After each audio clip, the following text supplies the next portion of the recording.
ঘটনাটির সময়কাল অনেক আগের, মুক্তিযুদ্ধেরও আগের সময়ের ঘটনা। ওই মাটিপাড়া গ্রামে একজন জেলে বসবাস করতেন, তার নাম ছিল রাম। এই রাম জেলে তার বাড়ি থেকে বেশ কয়েক কিলোমিটার দূরে একটি বাজারে গিয়ে মাছ বিক্রি করত। আর তিনি মাছ ধরতেন মূলত পদ্মা নদীতে। এখন রাজবাড়ী জেলার যে পদ্মা নদীটি একদম শহর ঘেঁষে চলে গেছে, তখন কিন্তু এটি এত কাছে ছিল না, তখন আরো দূরে ছিল। তার একটা ছোট্ট নৌকা ছিল, সেই নৌকায় তিনি জাল দিয়ে মূলত ইলিশ মাছ ধরতেন। ইলিশ মাছের সাথে আরো অন্যান্য মাছও পেতেন, সেগুলো তিনি বাড়ির কাছে একটি বাজারে বিক্রি করতেন। তার বেচা কেনা যে খুব ভালো হতো তা নয়, কোনোদিন সব মাছ বিক্রি হয়ে যেত, কোনোদিন কিছু মাছ বিক্রি হতো, আবার কিছু রয়ে যেত। যেগুলো রয়ে যেত সেগুলো তিনি বাড়িতে নিয়ে আসতেন। তার একটি পুরাতন সাইকেল ছিল, সাইকেলের পেছনে যে ক্যারিয়ার ছিল সেই ক্যারিয়ারে মাছের ঝুড়ি রাখার ব্যবস্থা ছিল। বাড়িতে যখন অবিকৃত মাছগুলো নিয়ে আসতেন তখন তার স্ত্রী ওই মাছগুলো রান্না করতেন, কখনো কখনো পাড়া প্রতিবেশীদেরও দিয়ে দিতেন তিনি, যেহেতু খুব গরিব মানুষ ছিলেন। আর তখন ওই গ্রামে ইলেকট্রিসিটিও ছিল না, আর তখন ওখানে ফ্রিজের কথা তো চিন্তাই করা যায় না, যার কারণে তিনি মাছগুলো খেয়ে ফেলা ছাড়া আর কোনো উপায় অন্তর দেখতেন না। কোনো এক দিন ওনার মাছ বিক্রি করতে করতে বেশ দেরি হয়ে যায় এবং মাছ অর্ধেকের মতো বিক্রি হয়, আর বাকি অর্ধেক রয়ে যায়। তার মধ্যে ইলিশ মাছ ছিল এবং অন্যান্য মাছও ছিল। এখানে একটা বিষয় বলে রাখি যে মাটিপাড়া এবং বেথলিয়া এই জায়গার ঠিক মধ্যবর্তী জায়গায় একটি জঙ্গল রয়েছে, আর ওই জঙ্গলের একদম পাশ ঘেঁষে একটি বড় বট গাছ রয়েছে। এই বট গাছ স্থানীয় ভাষায় পীরতলা নামে পরিচিত। ওই বট গাছের একটি অদ্ভুত বৈশিষ্ট্য হচ্ছে এই বট গাছের মাথার দিকে পরগাছা আছে, এবং পরগাছা আমরা দেখেছি যে বট গাছ অনেক পরগাছা হয়, যেমন খেজুর গাছ হয়, সুপারি গাছ হয়, বড়ই গাছ হয়, বিভিন্ন গাছ হয়। বট গাছের মধ্যে আবার পাকড় গাছও দেখা যায়। ওই বট গাছে প্রায় 7টা ভিন্ন ভিন্ন ধরনের গাছ রয়েছে, যেটি আমি নিজে সেখানে গিয়েছি এবং দেখেছি। উনি কোনো এক রাতের বেলা যখন অবিকৃত মাছ নিয়ে ফিরছিলেন তখন হঠাৎ বৃষ্টি শুরু হয়ে যায়। এখন উনি আশেপাশে দাঁড়ানোর কোথাও জায়গা খুঁজে পাচ্ছিলেন না। তখন চিন্তা করেন আরেকটু সামনেই তো ওই পীরতলা রয়েছে, সুতরাং ওখানে যাই, ওই বট গাছের নিচে দাঁড়াই, ওখানে তো খুব ঘন পাতা, বৃষ্টির পানি আমার গায়ে পড়বে না।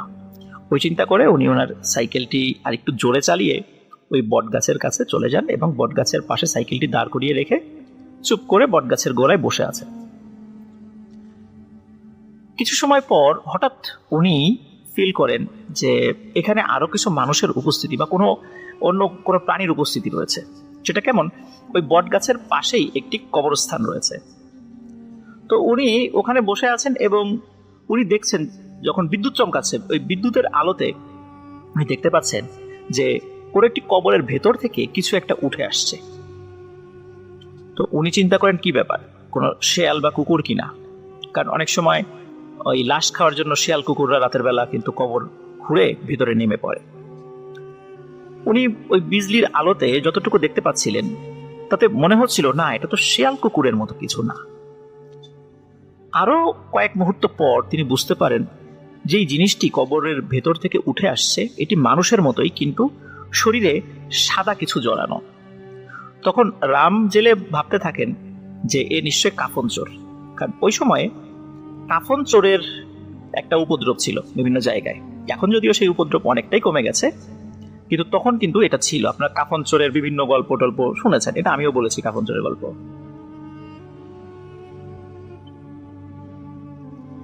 কিছু সময় পর উনি আরো একটি ভয়ঙ্কর ব্যাপার লক্ষ্য করেন। বিজলির আলোতে তিনি দেখতে পান যে একজন নয়, প্রায় 5 থেকে 7 জন মানুষের অবয়ব কবরের মধ্য থেকে উঠে আসলো। প্রত্যেকের গায়ে কাফনের কাপড়ের মতো মনে হচ্ছে। রাম জেলে ভাবলেন যদি কাফন চোরই হবে তাহলে কাফনের কাপড় তো গায়ে জড়িয়ে রাখার কথা নয়, তাহলে এরা কারা? আর চোর হলে তো একসাথে এত লোক চুরি করতে আসবে না, একজন আসতে পারে, 2 জন আসতে পারে, তা বলে 5-7 জন আসবে, এটা কেমন কথা? তাদের উচ্চতা, দেহের গঠন স্বাভাবিক মানুষের মতোই ছিল। রামজেলে চুপ করে বসে আছেন ওই বট গাছের গোড়া এবং সবকিছু দেখছেন। যে কি হবে। তিনি খেয়াল করলেন যে ওই 7 জনের মতো 5 বা 7 জন, এক্সাক্ট ফিগার বলা মুশকিল, 5 জন বা 7 জন হবে আর কি, তারা লাইন ধরে হেঁটে আসছে এবং হেঁটে এসে ঠিক বট গাছের পেছনে গিয়ে মিলিয়ে গেল। রামজেল একটু উকি দিয়েও দেখলেন যে তারা কোথায় গেল। দেখলো যে না, তাদেরকে আর কোথাও দেখা যাচ্ছে না। রামজেলে যে ওখানে বসে আছে, তারা হেঁটে আসছে, তারা কিন্তু কোনো ভ্রুক্ষেপই করেনি যে এখানে কেউ বসে আছে।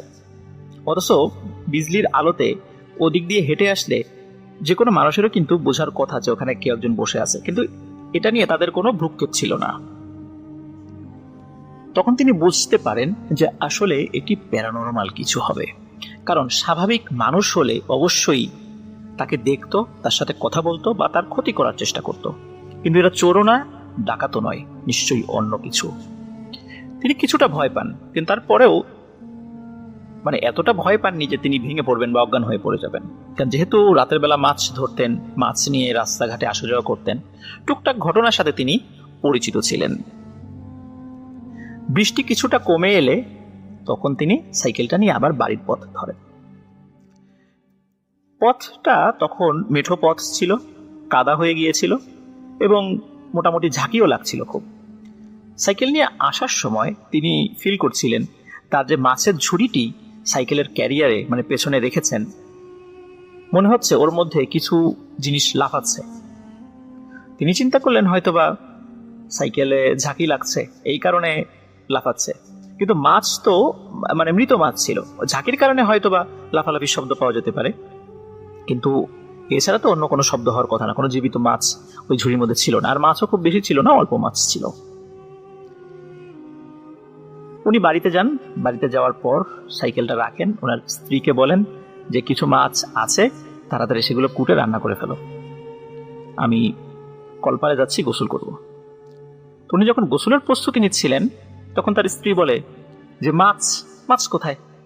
কোনো মাছই তো নাই ঝুড়িতে। বলে হ্যাঁ, বলো কি, বেশ কিছু মাছ তো ভিতরে ছিল। তখন রামজেলের স্ত্রী তাকে বলে তুমি এসে দেখে যাও, একটা মাছও নাই। তখন রামজেলে এসে দেখে সত্যি তো মাছ নাই। তখন তিনি বলেন যে মাছ কি তাহলে ঝাঁকিতে পড়ে গেল? কিন্তু তার স্ত্রী বলেন যে না, এই ঝুড়ির ঢাকনি বা যেটা ঢেকে রাখে আর কি, এই ঢাকনিটা শক্তভাবে সুতো দিয়ে বাঁধা ছিল, সুতরাং শক্তভাবে যেভাবে বাঁধা ছিল এভাবে কোনো মাছ বাইরে বের হওয়ার কোনো সুযোগ নেই। তাহলে মাছ কোথায় গেল? তখন রামজেলে বললেন যে হয়তো বা হতেও পারে মাছ পড়ে গেছে। এই যে ওই পীরতলা কবরস্থানের ওখানে তিনি যে ভয়ঙ্কর দৃশ্য দেখেছিলেন বটগাছের গোড়ায় বসে বসে, এবং বাড়িতে ফেরার সময় যে ঝুড়ির মধ্যে অদ্ভুত শব্দ হচ্ছিল, এই বিষয়টি তিনি তার স্ত্রীকে বললেন না, বললে হয়তো বা ভয় পেতেন।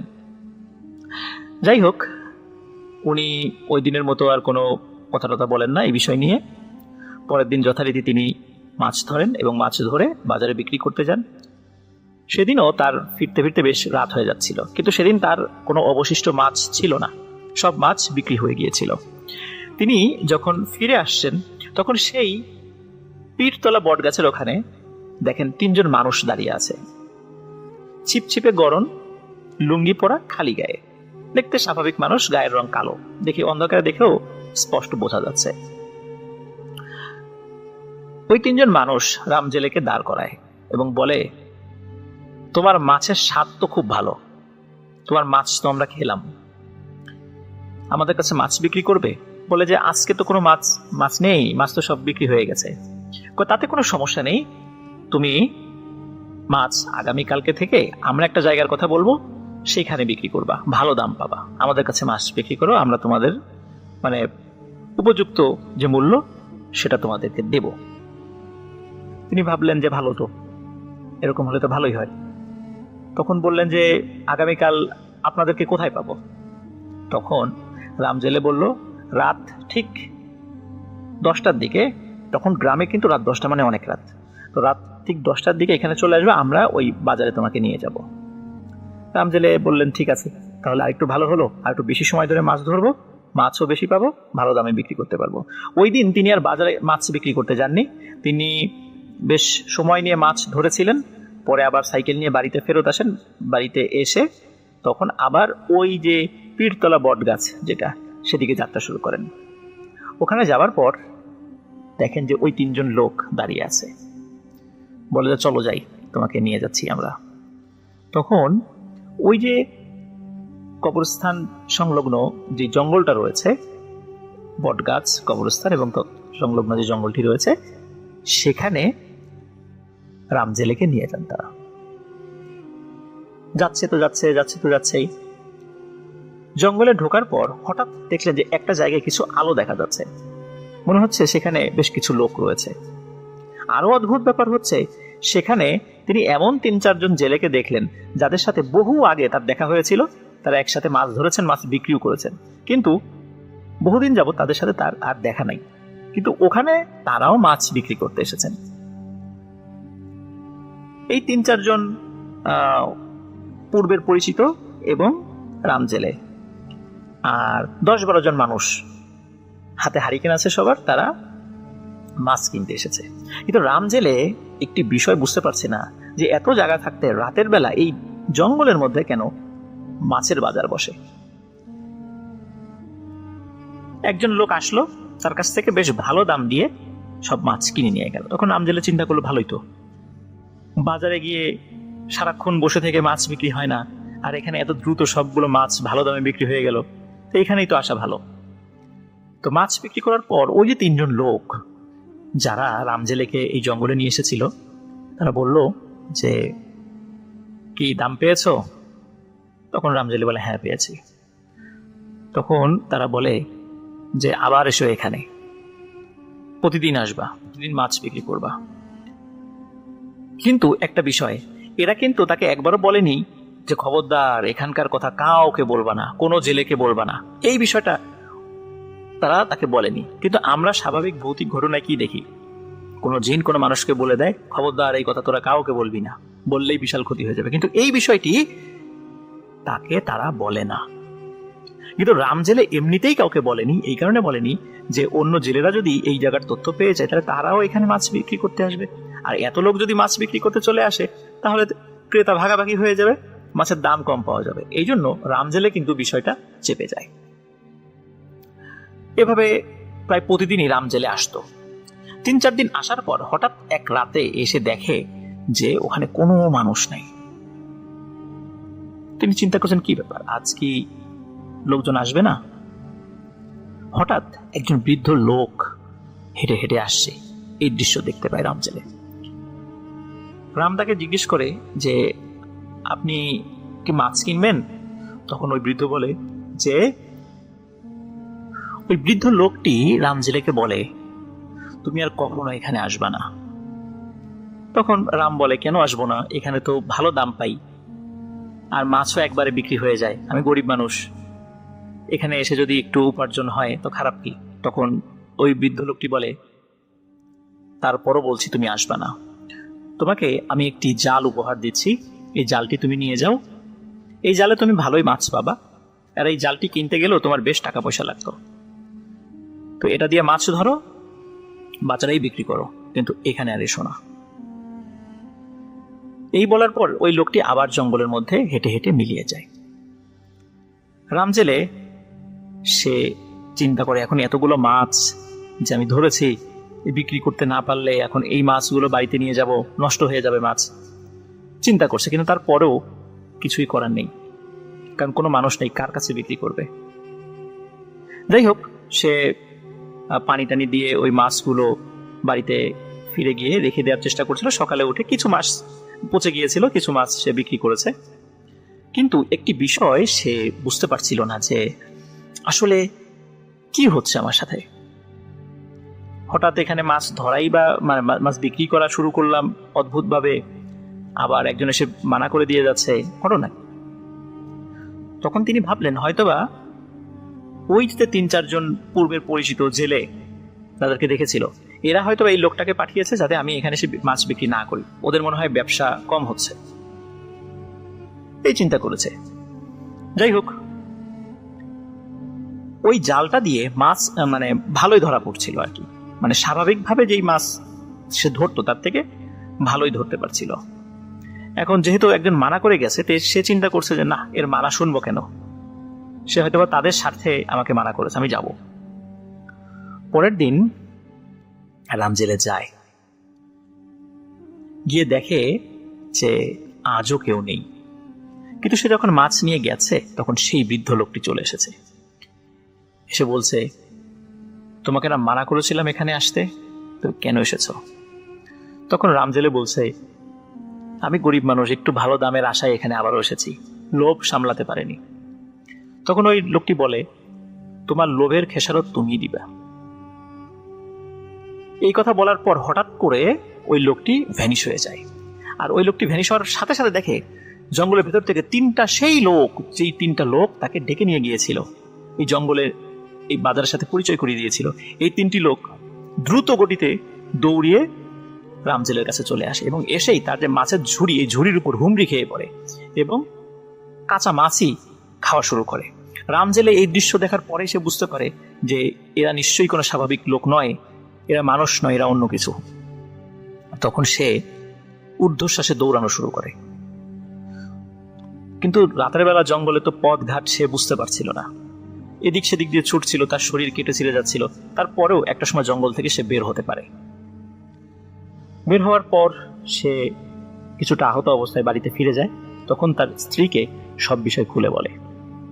তখন তার স্ত্রী বলে যে, আচ্ছা, তুমি যেই পরিচিত লোকদেরকে দেখেছিলে, যাদেরকে তুমি চিন্তা, তাদের একটু খবর নিও তো, তারা এখন কোথায়, তারা কি সত্যি সত্যি এখানে মাছ ধরতে আসতো, তাদের কাছ থেকে এই জঙ্গল সম্পর্কে খোঁজ খবর নাও। তিনি তখন যেই লোকদেরকে চিনত তাদের বাড়িতে যান। বাড়িতে যাওয়ার পর অদ্ভুত একটা তথ্য তিনি পান। সেটি হচ্ছে, প্রত্যেকের পরিবার থেকে বলা হয় যে এরা সকলেই তো নিখোঁজ, তাদের ডেড বডিও পাওয়া যায়নি, তারা নিখোঁজ হয়ে গেছে, মাছ ধরতে গিয়েছে আর ফেরত আসেনি কখনো। এখানে একটা বিষয় বলে রাখা ভালো প্রিয় লিসেনার্স, কারণ হচ্ছে যে আগে তো পদ্মা অনেক উত্তাল ছিল, আর তখন তো যোগাযোগ ব্যবস্থা তো ভালো ছিল না। অনেক সময় ঝড়ের কবলে পড়ে নৌকা ডুবি হতো, ডেড বডিও খুঁজে পাওয়া যেত না।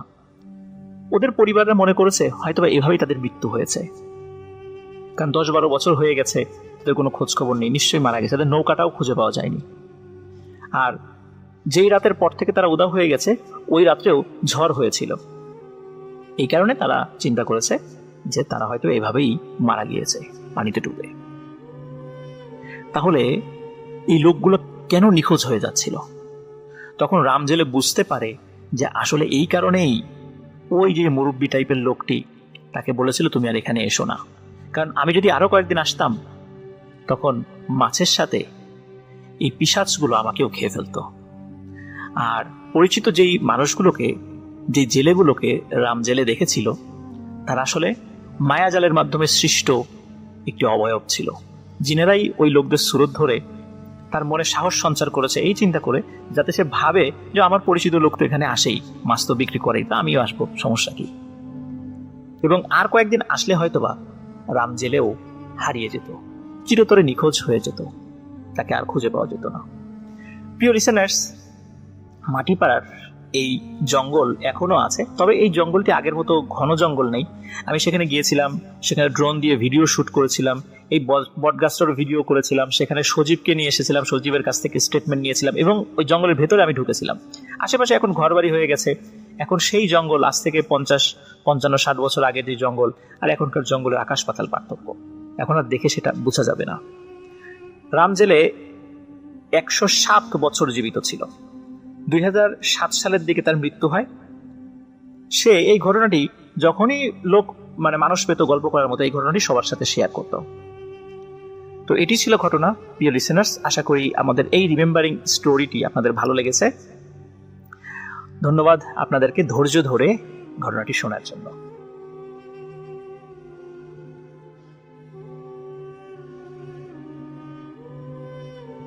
প্রিয় লিসেনার্স, এখন যে গল্পটি আমি আপনাদের সামনে শেয়ার করব, গল্পটির সময়কাল ছিল 1992 সাল।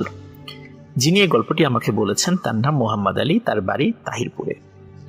উনি পাথরের ব্যবসার সাথে জড়িত আছেন দীর্ঘ সময় ধরে। ওনার জানা মতে 1992 সালের দিকে একটি অদ্ভুত ঘটনা ঘটেছিল। ঘটনাটির স্থান হাত্তির গাতা নামক একটা জায়গা। এই হাতির গাথা এমন একটি জায়গা, এই জায়গাটি যখন একদম শুষ্ক মৌসুম থাকে তখনও পানি থাকে এবং এখানকার পানি কখনো শুকায় না। 1992 সালের ওই একটা দিনে, ঠিক কোন মাস বা কোন দিন এটি আমাকে ঠিক বলতে পারেন নাই, তবে এতটুকু বলতে পারেন সেটা ভরা বর্ষার সময় ছিল।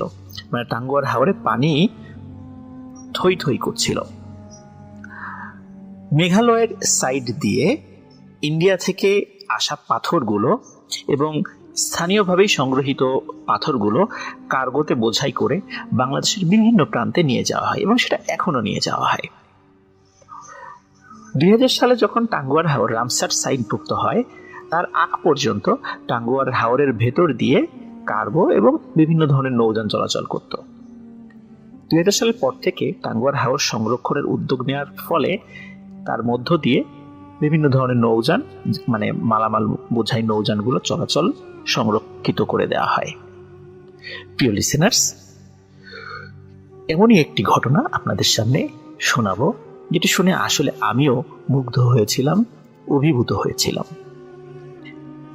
মোহাম্মদ আলী ভাই উনি জানান, 1992 সালের কোনো এক সন্ধ্যায় ভারত থেকে আনা পাথরগুলো টাঙ্গুয়ার হাওরে বোঝাই করা, টাঙ্গুয়ার হাওরের একটা প্রান্ত, এটা পূর্ব প্রান্তের একটা গ্রাম, ওখানে বোঝাই করা হয়। পাথরগুলো যখন লোড হয়ে যায় তখন কার্গোটি সিলেটের সুরমা নদীতে ওঠার জন্য টাঙ্গুয়ার হাওরের ভেতর দিয়ে চলতে থাকে। যেহেতু বর্ষাকাল ছিল, খুব শর্টকাট ওয়েতেই সুরমা নদীতে চলে যাওয়া যেত, এই জন্যই টাঙ্গুয়ার হাওরের ভেতর দিয়ে যাওয়া শুরু করলো। কিন্তু কার্গোটিকে একটু গভীর জায়গা দিয়ে যেতে হবে, কারণ আমরা জানি কার্গোতে যখন মালামাল লোড করা হয় তখন কার্গোটি একদম ডুবে যাওয়া ভাব হয়। তো কম বা অগভীর জায়গা দিয়ে গেলে মাটির সাথে ধাক্কা লাগতে পারে বা আটকে যেতে পারে, এই জন্য বেশ গভীর জায়গা দিয়ে যেতে হবে। এই জন্য ওই সময় যিনি চালাবেন আর কি, কার্গোটি চালাবেন, যিনি মাস্টার ছিলেন, তখন ওই মাস্টার সিদ্ধান্ত নেন যে উনি হাতির গাথা ওই জায়গাটা হয়ে যাবেন। স্থানীয় কয়েকজন লোক যারা ওই কার্গোতে চাকরি করত, তারা বললো, না, হাতির গাথা আসলে রাতের বেলা এই দিক দিয়ে যাওয়াটা ঠিক হবে না, জায়গাটা ভালো না। কিন্তু কার্গোর যিনি মাস্টার, উনি বললেন যে না, এটা কোনো বিষয় না, আমরা কতজন আছি, এরকম তো কোনো ঘটনা তো আমি কখনো শুনি নাই যে কোনো সমস্যা হয়, সুতরাং আমরা এদিক দিয়েই যাবো। আর তাছাড়া আমাদের কার্গোটা বড় এবং উঁচু, এই জায়গাটা গভীরতা বেশি, এদিক দিয়ে যাওয়াটা আমাদের জন্য ঠিক হবে, অন্য জায়গা দিয়ে গেলে কার্গোটা আটকে যেতে পারে। যাই হোক, তারা ওই দিক দিয়ে যাওয়া শুরু করে। রাত তখন প্রায় 11:30। হঠাৎ কার্গোর ইঞ্জিন বন্ধ হয়ে যায় এবং কার্গো থেমে যায়। কার্গোতে থাকা সব স্টাফরা কি কারণে ইঞ্জিন বন্ধ হলো সে বিষয়টা অনুসন্ধান করতে থাকেন, কিন্তু অদ্ভুত ব্যাপার হলো তারা অনেক চেষ্টা করেও ইঞ্জিন চালু করতে পারছিলেন না। প্রথমত তারা ধরেই নিয়েছিলেন এটি ইঞ্জিনের কোনো সমস্যা, টেকনিক্যাল সমস্যা, কিন্তু অনেকক্ষণ ধরেও ওনারা কোনোভাবেই ইঞ্জিনটা ঠিক করতে যখন পারছিলেন না, তখন ওনারা আরো ভালোভাবে খেয়াল করেন আসলে ইঞ্জিনের কোনো ত্রুটি নেই, কোনো একটা রহস্যজনক কারণে ইঞ্জিনটা স্টার্ট হচ্ছে না। তখন ওই কার্গোতে থাকা একজন ব্যক্তি আয়াতুল কুরসি পড়ে ইঞ্জিনে ফু দেন এবং অদ্ভুত ব্যাপার হলো এরপর ইঞ্জিনটি চালু হয়ে যায়। ইঞ্জিন চালু হওয়ার পর সামান্য একটু আগায় কার্গোটি, আগানোর পরে হঠাৎ করে মনে হলো কার্গোটি কোনো কিছুর সাথে ধাক্কা লেগেছে। ধাক্কা লাগার সাথে সাথে অনেকেই চিন্তা করেন কি ব্যাপার, এখানে তো খুব গভীর পানি, ধাক্কা লাগার তো কথা নয়। ইঞ্জিন চলছে কিন্তু কার্গোটি 1 ইঞ্চিও আগাচ্ছে না, মনে হচ্ছে নিচে কোনো কিছুর সাথে আটকে গেছে। আমির আলী নামক একজন ব্যক্তি, উনি কার্গোতে থাকা লম্বা একটি বাঁশ উনি হাতে করে নিয়ে পানির মধ্যে নামিয়ে দেন, ওই জায়গার গভীরতা কতটুকু সেটা বোঝার জন্য। কিন্তু অদ্ভুত ব্যাপার হলো লম্বা এই বাঁশটি পানির নিচে চলে যাচ্ছে, কিন্তু পানির তল খুঁজে পাওয়া যাচ্ছে না। অথচ এই বাঁশের 10 ভাগের 1 ভাগ হচ্ছে এই কার্গোটির উচ্চতা। তাহলে কার্গোটি কিসের সাথে বেঁধে গেল? তারা চিন্তায় পড়ে গেলেন। একে তো রাত, দিনের বেলা হলেও সূর্যের আলো পানির নিচে গেলে কিছুটা বোঝা যায় যে কি হয়েছে, কিন্তু রাতের বেলা ওরা বুঝবেন কিভাবে? পানির নিচে তো টর্চ লাইট জ্বলবে না। তো আমির আলী উনি বেশ সাহসী মানুষ ছিলেন। উনি সিদ্ধান্ত নিলেন যে উনি যাবেন, উনি নিচে যাবেন, ডুব দিয়ে দেখবেন আসলে কি হয়েছে, কোথায় বেঁধে গেছে। তো জাহাজের কার্গোর মাস্টারের কাছ থেকে অনুমতি নিয়ে উনি ডুব দিলেন। ওনার গায়ে যে শার্ট ছিল এবং লুঙ্গি ছিল, শার্টও খোলেন নাই, শার্ট এবং লুঙ্গি নিয়েই উনি ডুব দিয়েছেন। 5 মিনিট, 10 মিনিট, 15 মিনিট হয়ে যায়, আমির আলী আর ওঠে না। কার্গোর মাস্টার উনি চিন্তিত হয়ে পড়েন, কি ব্যাপার, এতক্ষণ তো পানির নিচে দম আটকে থাকা সম্ভব নয়, নিশ্চয়ই তার কোনো বিপদ হয়েছে। এই চিন্তা যখন উনি করছিলেন তখন আরো যারা স্টাফরা ছিলেন এর মধ্যে থেকে 2 জন বললেন যে আমরা ডুব দিয়ে দেখি আসলে কি হয়েছে, কেন আমির আলী উঠছে না, ঘটনাটা কি। তখন ওই কার্গোতে থাকা 2 জন লোক ওনারাও ডুব দেন। ডুব দিয়েই ওনারা যে ঘটনাটি দেখতে পান বা যে দৃশ্যটি দেখতে পান, এই দৃশ্য দেখার জন্য ওনারা কখনো কল্পনাও করেনি। ওনারা দেখতে পান যে আমির আলী সে কার্গোর ঠিক তলায়, তার দেহ আটকে আছে। আর অদ্ভুত ব্যাপার হলো যে একদম নিচ থেকে, যেখানে মাটি রয়েছে সেখান থেকে এক ধরনের আলো বিকিরিত হচ্ছে।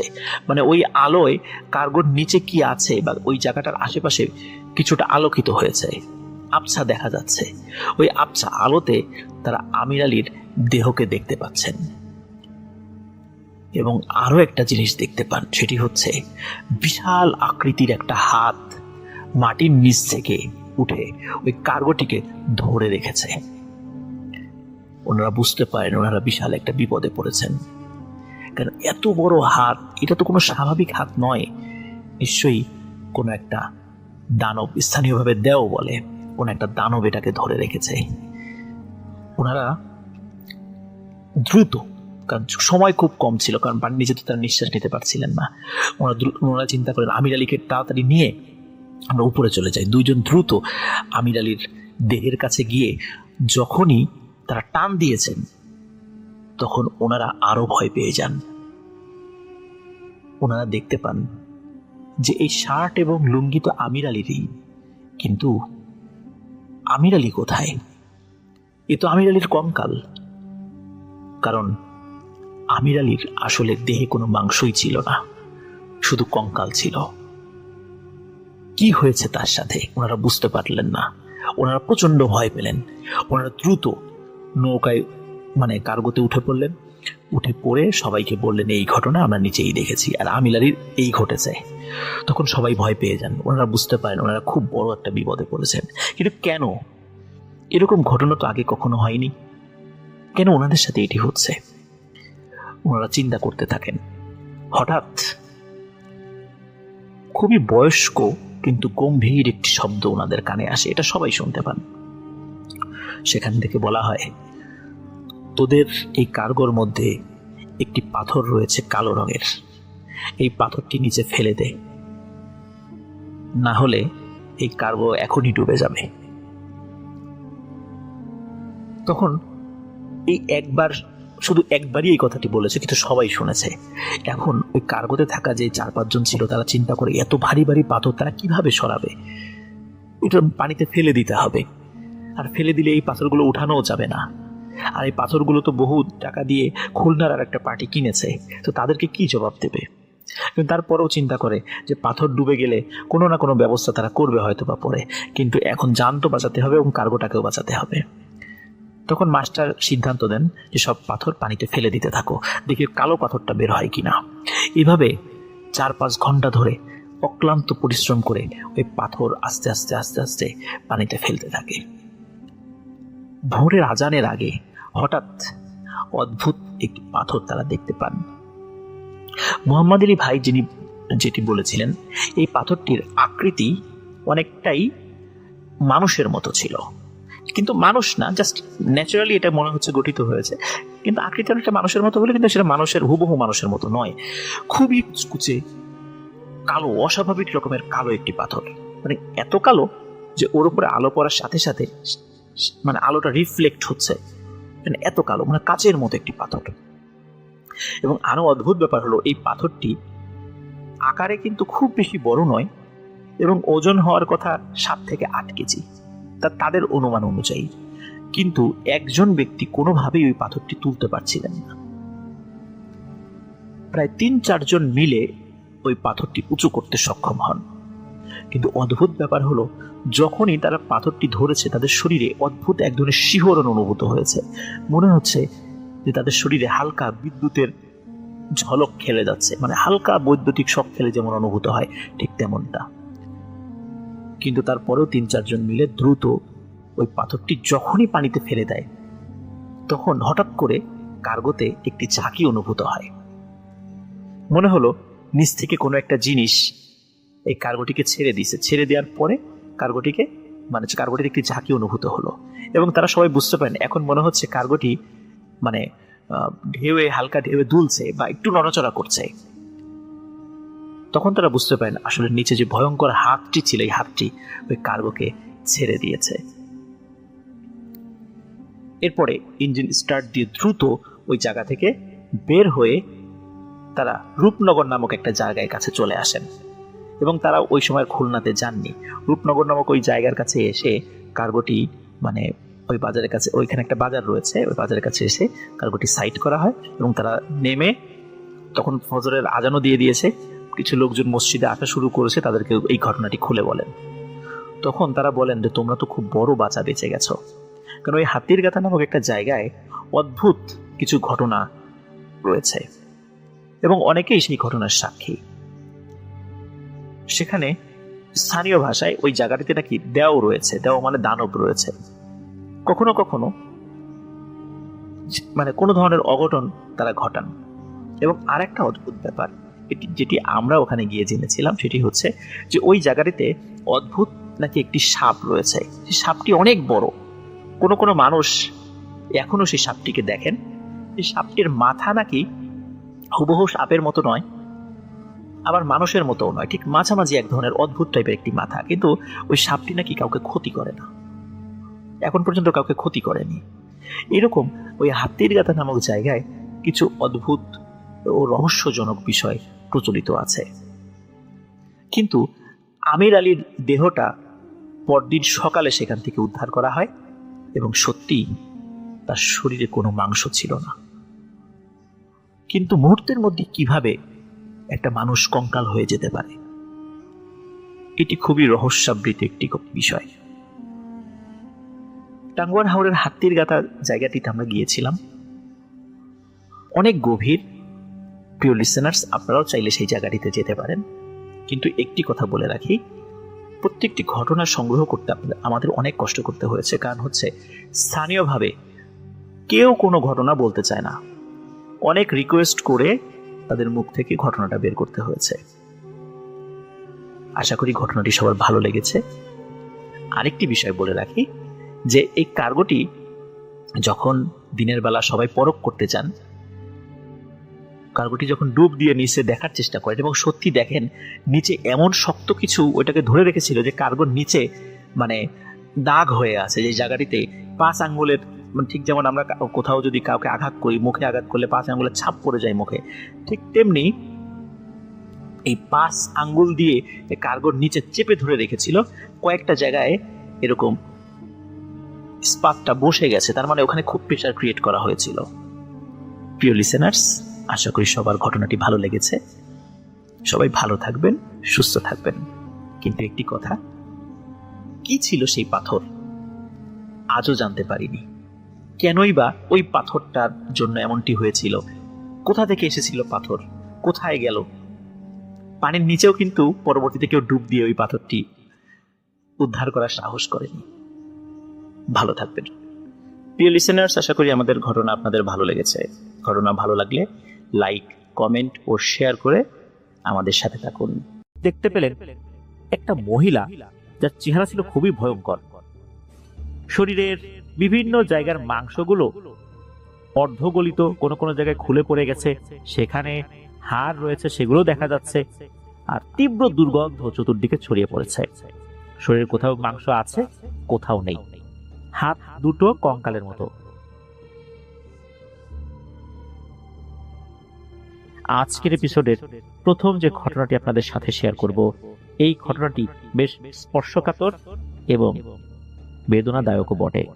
আপনারা সবাই এই ঘটনাটি শোনার সময় আমরা চেষ্টা করব হৃদয় দিয়ে ঘটনাটি উপলব্ধি করতে, শুধু ভয় দিয়ে নয়। চলুন ঘটনায় চলে যাব। এই ঘটনাটি আমাদেরকে যিনি পাঠিয়েছেন, ওনার নাম শারমিন শিউলি। ওনার বাড়ি পাবনা জেলার ঈশ্বরদী উপজেলার শাহাপুর ইউনিয়নের জিকাতলা গ্রামে। উনি পেশায় একজন শিক্ষিকা। এই ঘটনাটি উনি শুনেছেন ওনার এক স্টুডেন্টের দাদির কাছ থেকে। ঘটনাটির সময়কাল 2000 বা 2002 সাল এরকমটা হতে পারে বলে উনি জানিয়েছেন। ওই সময় তো সব জায়গাতে এরকম ইলেকট্রিসিটি ছিল না, তবে প্রতি বাড়িতেই কিন্তু হারিকেনের প্রচলন ছিল। ঘটনাটি যার সাথে ঘটে তার নাম ছিল লতিফুর রহমান। গ্রামবাসীরা তাকে লতিফ নামেই চিনত। ঘটনাটি ঘটেছিল পাবনা জেলার বেড়া উপজেলায়। লতিফ সাহেবকে আমরা লতিফ চাচা বলে অভিহিত করব। লতিফ চাচা তখন বিয়ে করেছেন বেশ কয়েক বছর। তিনি কিন্তু এই চাষবাস ছাড়া আর তেমন কোনো কাজে নিয়োজিত ছিলেন না। লতিফ চাচা বেশ গরিব মানুষ ছিলেন। বাড়িতে ওনার মা, বাবা আর ওনার স্ত্রী। একদিন এলাকার মেম্বার এই লতিফ চাচাকে ডেকে পাঠান। তাকে ওই এলাকার নির্দিষ্ট একটা বাজারের কিছু দোকানে চৌকিদারি করার জন্য বলা হয়। অনেক জায়গায় নাকি এটাকে ফৌজদারি বলা হয় আর কি। রাতের বেলা বাজারের দোকানপাটগুলো দেখাশোনা করা, এটা একটা নতুন দায়িত্ব হবে, কিছু টাকাও পাওয়া যাবে। উনি এক কথায় রাজি হয়ে যান।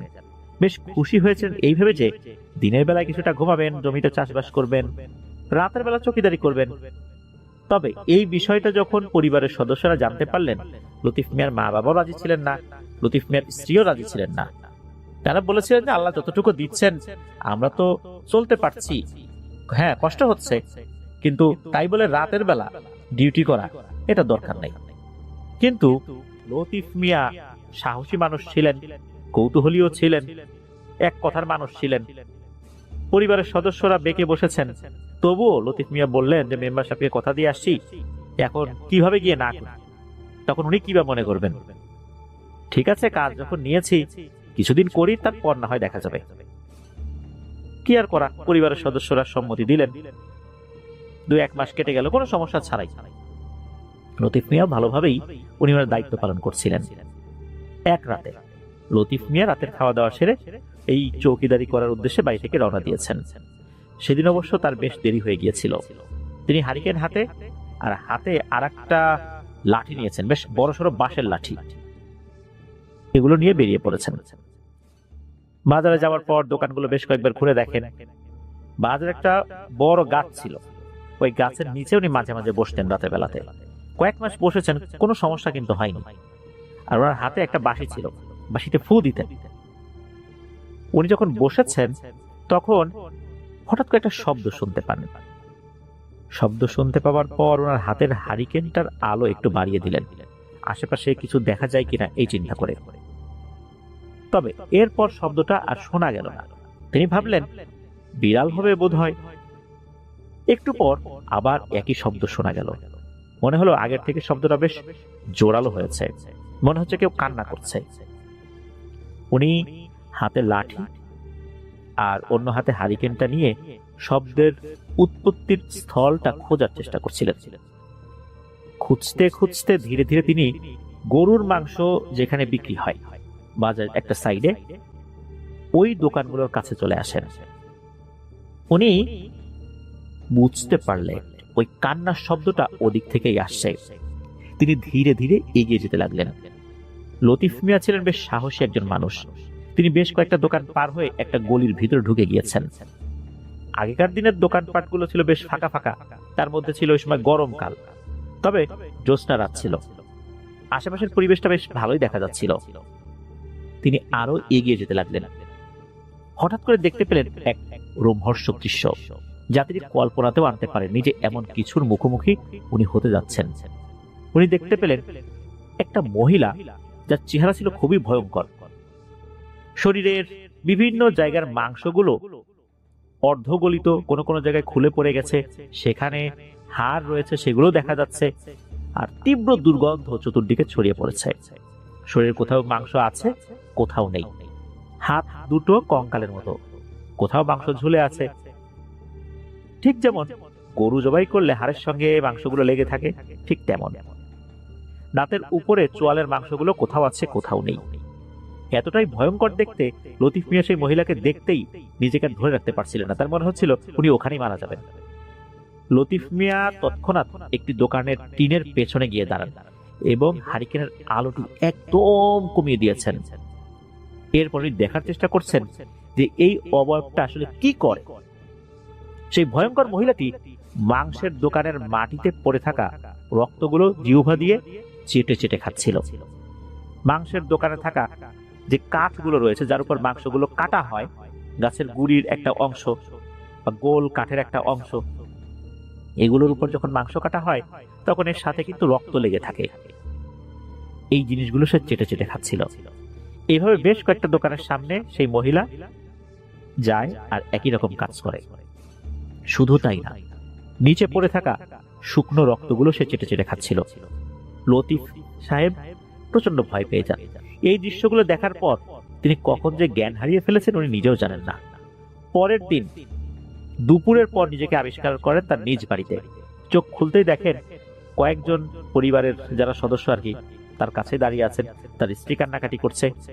লতিফ মিয়া তার স্ত্রীকে জিজ্ঞেস করেন, কি ব্যাপার, তুমি এভাবে কান্নাকাটি করছো কেন, কি হয়েছে? লতিফ মিয়ার স্ত্রী জানান, ফজরের নামাজের পর কয়েকজন এসে অনেক জোরে ডাকাডাকি করছিল। তখন লতিফ মিয়ার স্ত্রী উঠেছেন, লতিফ মিয়ার মা উঠেছেন। উঠে দরজা খুলতেই দেখা গেল যে বেশ কয়েকজন মিলে লতিফ মিয়াকে ধরাধরি করে বাড়িতে নিয়ে এসেছে। তখন ওনারা অনেক চেষ্টা করেছেন জ্ঞান ফেরানোর জন্য, ওনারা পারেন নাই। এই যে এখন জ্ঞান ফিরল। এগুলো যখন বলা হলো তখন লতিফ মিয়ার স্ত্রী লতিফ মিয়াকে জিজ্ঞেস করলেন, তোমার হয়েছিলটা কি? এরপর আরো কয়েকজন জানতে চাইল যে কি হয়েছিল। লতিফ মিয়া চিন্তা করলেন যে আসলে আমি কি ওই গাছের নিচে ঘুমিয়ে গিয়েছিলাম কিনা, আমি কি কোনো স্বপ্ন দেখেছিলাম কিনা, যা দেখেছি এটা কি স্বপ্ন নাকি অন্য কিছু। উনি বারবার এই একই কথা ভাবছিলেন। তবে লতিফ মিয়া ওই সময়ে এই ঘটনাটা পরিবারের সদস্যদের সাথে শেয়ার করেননি। পরিবারের সদস্যরা জানলে তো নিঃসন্দেহে তাকে আর এই চৌকিদারের কাজটি করতে দেবে না, কারণ তারা তো এই কাজটি করার শুরু থেকেই বিরোধী ছিল। এখন যদি বিষয়টা বলা হয় তাহলে নিশ্চিত যেতে দেবে না। এদিকে এমন একটা সময় ঘটনাটি ঘটেছে মাসের একদম মাঝামাঝি। এখন যদি উনি ছেড়ে দেন তখন তো হবে আর একটা বিপত্তি, টাকাগুলোও পাওয়া যাবে না যে কয়েকদিন ডিউটি করেছেন। চিন্তা করলেন যে কাজটা করি না, হয়তোবা কোন একটা দুর্ঘটনা হয়েছে, আমি অজ্ঞান হয়ে গিয়েছিলাম বা দুঃস্বপ্ন দেখেছিলাম। উনি আসলে তখনও এটাকে দুঃস্বপ্ন মনে করছিলেন, বিষয়টা উনি শেয়ার করতে চাচ্ছিলেন না। আর অভাবের সংসার, একটু বাড়তি উপার্জন হলে ভালোভাবেই সংসারটা চলবে। সেদিন রাতে যথারীতি খাওয়া দাওয়া করে বেরিয়ে পড়লেন বাজারের উদ্দেশ্যে। এই ঘটনার কারণে ওনাদের জ্বর আসবে এরকম কোনো কিছু কিন্তু হয়নি। তবে ওই রাতে ওনার সবসময় সার্বক্ষণিক যে সাথী একটা বাঁশের লাঠি, এটার সাথে উনি আর একটা লোহার চিকন লাঠি নিলেন। বাজারে গেলেন, পুরো বাজার বাঁশি বাজিয়ে 2-3 বার ঘুরলেন। সবখানে দেখা গেল যে সবকিছু ঠিকঠাক আছে কিনা। উনি দেখলেন যে না, সবকিছু ঠিকঠাকই আছে। এরপর তিনি আবার ওই গাছের নিচে বসলেন। উনি যাতে ঘুমিয়ে না পড়েন এই জন্য কিছু শুকনো খাবার নিয়ে যেতেন, মুড়ি, গুড়, চিড়া, এগুলো আর কি। এগুলো চিবিয়ে খেলে ঘুম কেটে যায়। উনি খাচ্ছেন, খেতে খেতে শুনতে পেলেন সেই কান্নার আওয়াজ, যেটা গত রাত্রে উনি শুনেছিলেন। তবে আজকে কান্নার আওয়াজটা বেশ তীক্ষ্ণ, মনে হচ্ছিল খুব জোরে জোরে গোঙানিরও শব্দ হচ্ছে। অনেক সময় কেউ রেগে গেলে যেরকম গর্গর শব্দ করে, এমন শব্দও হচ্ছে কান্নার আওয়াজের সাথে। এবারও তিনি সাহস করে শব্দটির উৎপত্তি স্থলে যাওয়ার জন্য উঠে দাঁড়ালেন। হারিকেনের আলো মিটিমিটি করে জ্বলছে। তবে ওই সময় উনি বাঁশের লাঠিটি রেখে লোহার যেই দণ্ডটা ছিল ওটা হাতে নিলেন। তিনি আবারও গতকালের স্থানটিতে গেলেন এবং সেই দোকানের টিনের পেছনে দাঁড়িয়েছিলেন। তিনি আসলে দেখতে চাইছিলেন যে আসলে কি উনি দুঃস্বপ্ন দেখেছেন নাকি সত্যি সত্যি কিছু দেখেছেন। উনি ওখানে গেলেন, টিনের ওখানে দাঁড়িয়ে কিন্তু সবকিছু দেখা যাচ্ছিল। এবারও তিনি যা দেখলেন সত্যি তা খুবই ভয়ঙ্কর। ওনার শরীর অবশ হয়ে গিয়েছিল, উনি ওনার হাত পা নাড়াতেই পারছিলেন না। তিনি দেখলেন ঠিক গতকালের দেখা সেই মহিলা, শরীরে প্রচন্ড দুর্গন্ধ, অর্ধ গলিত মাংস তার শরীরে, কঙ্কালের মতো দুটি হাত, পায়ের মাংসগুলো কোন রকম লেগে আছে। সে ওই মাংসের দোকানগুলোতে কিছু একটা খুঁজছে। লতিফ চাচা আরো দেখতে পেলেন যে মাটিতে পড়ে থাকা শুকনো রক্তের দাগগুলো এই মহিলা চেটে চেটে খাচ্ছে। এক পর্যায়ে উনি আরো দেখলেন সেই ভয়ঙ্কর মহিলা নিজের পায়ের কোন রকমে আটকে থাকা ওই পচা মাংসগুলো দাঁত দিয়ে টেনে ছিঁড়ে খাচ্ছে, জিহ্বা দিয়ে নিজের পা চেটে চেটে খাচ্ছে। লতিফ মিয়া যেখানে দাঁড়িয়ে ছিল সে ভয়ঙ্কর মহিলাটি এবার সেদিকে এগিয়ে আসছে। মনে হচ্ছে এই মহিলাটি টের পেয়ে গেছে যে তাকে কেউ দেখছে আড়াল থেকে।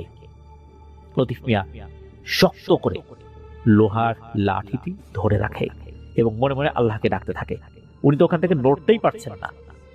এক পর্যায়ে সেই ভয়ঙ্কর মহিলাটি দোকানের টিনের সামনে চলে আসে। তীব্র দুর্গন্ধ বের হচ্ছিল। এবারে যে ঘটনাটি ঘটে তা হচ্ছে ওই মহিলাটি এক লাফে টিনের পেছনে চলে আসে, একদম লতিফ মিয়ার মুখোমুখি হয়ে যায়। লতিফ মিয়ার সাথে চোখাচোখি হয়। লতিফ মিয়াকে দেখে কর্কশ ভাবে হাসতে থাকে, তার জিহ্বা দিয়ে লালা পড়ছিল। লতিফ মিয়াকে দেখে বলে, কতদিন মাংস খাই না রে লতিফ মিয়া, তোর মাংস একটু দিবি? এই কথা শোনার পর লতিফ মিয়া আর সহ্য করতে না পেরে প্রচন্ড জোরে একটা চিৎকার করে ওঠে। উনি দৌড়ে সেখান থেকে পালানোর চেষ্টা করেন। তিনি শরীরে একটু শক্তি পেয়েছিলেন ওই সময়। দৌড়ানোর সময় খেয়াল করেন তার পিছনে কিছু একটা আসছে, কিন্তু তার সাহস হলো না পেছনে তাকানোর। উনি দৌড়াতে দৌড়াতে পাকা রাস্তার উপরে উঠেছেন। পাকা রাস্তা থেকে পায়ে হাঁটা 15 মিনিটের দূরত্ব হচ্ছে এই লতিফ চাচার বাড়ি। লতিফ চাচা কোনো পাশে না তাকিয়ে সোজা বাড়ির দিকে দৌড় দেন। তিনি হাঁপাতে হাঁপাতে বাড়ির সামনে আসেন, জোরে একটা চিৎকার দিয়ে তার মাকে ডাকেন এবং ধপাস করে পড়ে যান। এদিকে তার চিৎকারে তার মা, তার স্ত্রী, তার ছোট ভাইও ছিল ওই বাড়িতে, তড়ি ঘুরে ঘুরে বাইরে বেরিয়ে আসেন। এসে দেখেন লতিফ মিয়া মাটিতে পড়ে আছে অজ্ঞান অবস্থায়। সবাই ধরাধরি করে তাকে ঘরে নিয়ে আসে। তার সমস্ত শরীর ঘামে ভিজে গিয়েছিল। তার স্ত্রী তার গায়ের জামাটি খুলে দেন এবং পাখা দিয়ে বাতাস করতে থাকেন। তারা আসলে কেউ বুঝতে পারছেন না ব্যাপারটা কি। প্রায় অনেকক্ষণ পর লতিফ মিয়ার জ্ঞান ফেরে। চোখ খুলে উনি পানি খেতে চাইলেন। তার স্ত্রী তাকে পানি এনে দেন। সবাই তাকে জিজ্ঞেস করেন হয়েছেটা কি, আর এমন অবস্থা কি করে হলো? আগের রাতেও হলো, আজকে ওই অবস্থা। এদিকে তার স্ত্রী বলছেন যে আমি বারবার নিষেধ করছিলাম রাতের বেলা বাজারে এই ডিউটি না করতে। তবে পরিবারের সদস্যরা চিন্তা করেছিলেন হয়তোবা বাজারে ডাকাত পড়েছে, ডাকাতটা তাকে ধাওয়া করেছে, বিষয়টা এরকম চিন্তা করেছিলেন আর কি। কিন্তু না, লতিফ মিয়া এবারে সমস্ত ঘটনা খুলে বললেন, আগের রাতে কি হয়েছিল আর এই রাতে কি হয়েছে। এই কথা শোনার পর বাড়ির সবাই তো অনেক ভয় পেয়ে যান। সবাই বলেন আর কোনো কথা না, এই ডিউটি শেষ, আর করা যাবে না, এটা কোনোভাবেই করা যাবে না। তবে এবারে লতিফ মিয়া আর কথা বাড়ালেন না, সবার কথা মেনে নিলেন। সেদিন রাতেই লতিফ মিয়ার অনেক জ্বর আসে। পরের দিন ফজর নামাজের পর তার ছোট ভাই মসজিদের ইমাম সাহেবের নিকট সবকিছু বলেন। ইমাম সাহেব বললেন যে ঠিক আছে আমি যাব লতিফ মিয়াকে দেখতে। সেদিন আসরের নামাজের পর ইমাম সাহেব লতিফ মিয়ার বাড়িতে আসেন। এসে দেখেন লতিফ মিয়ার স্ত্রী লতিফ মিয়ার মাথায় পানি দিয়ে যাচ্ছে, কারণ লতিফ মিয়ার শরীরে অনেক জ্বর। ইমাম সাহেব বললেন যে এমন অনেক ঘটনা ঘটে থাকে আমাদের সাথে, জিন ইনসান তো আল্লাহ তাআলা সৃষ্টি করেছেন, একথা সত্য। তুমি হয়তো অনেক খারাপ কিছুর কবলে পড়েছিলে, আল্লাহই বাঁচিয়ে দিয়েছেন আলহামদুলিল্লাহ। এই বলে ইমাম সাহেব পানি পরে দিলেন, লতিফ সাহেবের শরীরে কিছুটা পানি ছিটিয়েও দিলেন। ইমাম সাহেব এরপর বলে দিলেন যে লতিফ তুমি এই পেশাটা ছেড়ে দাও, আগে যে কাজ করতা সেটাই করো, এতটা ধকল তোমার শরীরে সইবে না, চাষবাস করো, এটাতে আল্লাহ যতটুকু দেয় এটা আল্লাহ পছন্দ করছেন না হয়তো। লতিফ মিয়া বলেন জি আপনি ঠিকই বলেছেন, আমার পরিবারের সদস্যরা শুরুতেই বলেছিল, আমি তো শুনিনি, আমি এই কাজ আর করবো না। এদিকে বাজারের লোকজনও তাকে দেখতে আসে। এর মধ্যে একজন বেশ বয়স্ক ভদ্রলোক যিনি ওই বাজারে ব্যবসা করতেন, তার একটা বেশ বড়সড় দোকান ছিল, উনি আসেন। তো উনি এসে লতিফ মিয়ার সাথে কথা বলেন, কুশলাদি বিনিময় করেন। ওই বয়স্ক লোকটির নাম ছিল আব্দুল মান্নান। এই মান্নান চাচা বললেন আমরা তো অনেক আগে থেকে এই হাটে বেচা কেনা করি, আমরা যা জানি তোমরা তো তা জানো না। লতিফ মিয়া বললেন যে আপনি আসলে কি জানার কথা বলছেন বলেন তো। তখন মান্নান চাচা বললেন যে এই ঘটনা এমন একটা ঘটনা যেটার ফল এখনো সবাই ভোগ করছে, হয়তো ভবিষ্যতেও করবে। তো এই কথা যখন বলা হলো, এর মধ্যে ইমাম সাহেব ও লতিফ সাহেবকে দেখার জন্য চলে আসছেন। সবাই মিলে শুনছেন যে আসলে ঘটনাটা কি। তখন ওই লোক বললেন যে প্রায় 10-12 বছর আগের কথা, একটা মহিলা আসছিল গরুর মাংস কেনার জন্য। তার নাম ছিল আঞ্জু বেগম। তিনি স্থানীয় একটি ধানের চাতালে কাজ করতেন। বাড়িতে ছিল তার এক সন্তান, তার স্বামী আর শাশুড়ি। তার স্বামী ছিলেন বেশ অসুস্থ, এক কথায় তার শরীর অবশ হয়ে গিয়েছিল, প্যারালাইজড অবস্থায় ছিল, কোনো কাজ করতে পারতেন না। কি আর করা, এই আঞ্জু বেগম এবং তার শাশুড়ি মিলে সংসার চালাতেন বিভিন্ন কাজ করে। সেই সময় অল্প টাকাতেই তাদের সংসার মোটামুটি ভালোই চলে যেত। একদিন তার ছেলে গরুর মাংস খাওয়ার জন্য বায়না ধরেছিল। আঞ্জু বেগম তার ছেলেকে বললেন কাজ শেষ করে হাট থেকে তিনি গরুর মাংস কিনে নিয়ে আসবেন। তার ছেলে ভীষণ খুশি হয়েছিল। তার ছেলের নাম ছিল শিহাব। আঞ্জু বেগম কাজ শেষ করে হাটে যান। তিনি তার শাশুড়িকে বললেন যে বাড়িতে গিয়ে ভাত চুলায় দেন, আমি গরুর মাংস নিয়ে আসবো, এরপর রান্না করব। সেই অনুযায়ী তার শাশুড়ির বাড়িতে চলে যায়। আঞ্জু বেগম হাটে যায়।